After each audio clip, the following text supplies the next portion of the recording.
Buenas tardes. Hoy les voy a explicar los tiempos continuos, básicamente presente y pasado.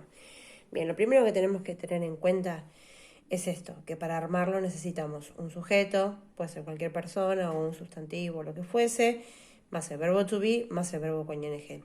Esta regla sirve para tanto presente como pasado.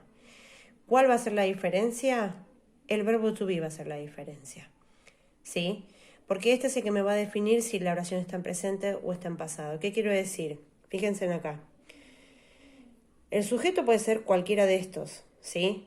Pero dependiendo si está en presente o en pasado, por ejemplo, para usar yo, tengo que usar am, ¿sí? Porque la conjugación apropiada para la primera persona es am. Para las terceras personas es is y para el resto es are, siempre y cuando esté en presente. Cuando pasamos al pasado, también necesito la conjugación, ¿sí?, del verbo to be en pasado correspondiendo a la persona. En el caso de yo, él, ella y eso va a ir was y el resto de las personas va a ser were. ¿Ok? Entonces, por eso dice acá que define el tiempo. O sea, la regla es igual para presente o pasado, pero ¿cuándo yo voy a definir si es pasado? Depende de qué conjugación del verbo to be use, si la del presente o la del pasado. Y eso me va a definir si va a ser presente o pasado continuo. A ver, sigamos acá. Por ejemplo, yo les puse así en cuadrito la misma oración. Si miramos la primera oración de ambas, de presente y de pasado, nos vamos a dar cuenta. She is playing, afirmativo. She was playing, afirmativo. ¿Cuál es la única diferencia? El is y el was. Después es exactamente igual la oración.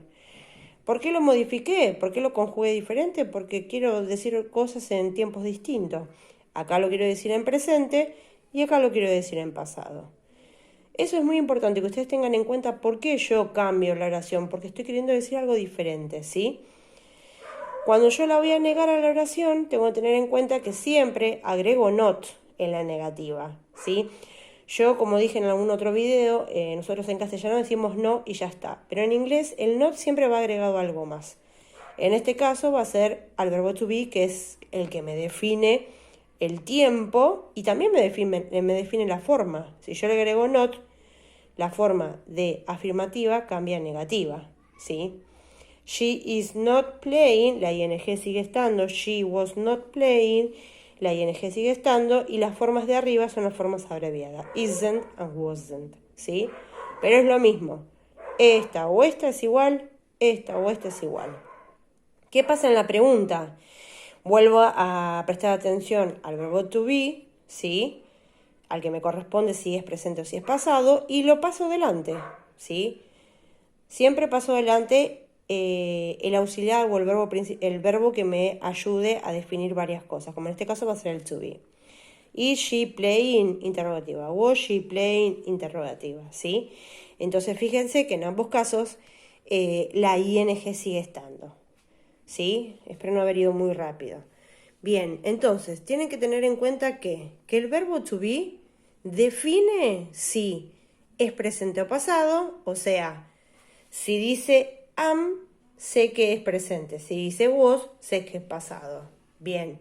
También define la persona, esto que acabo de decirle.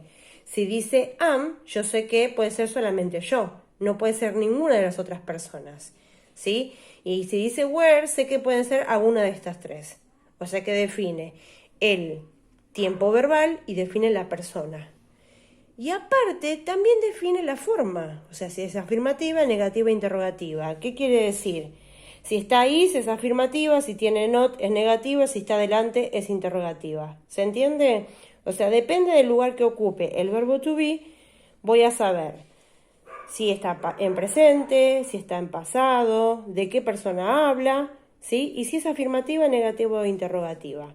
Eso es importante. Son pequeñas cosas de la estructura que tienen que tener en cuenta para poder armar las oraciones en presente o en pasado continuo.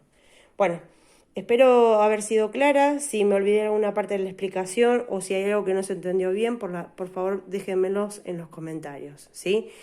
Bueno, les mando un beso grande, quédense en casa, nos vemos pronto.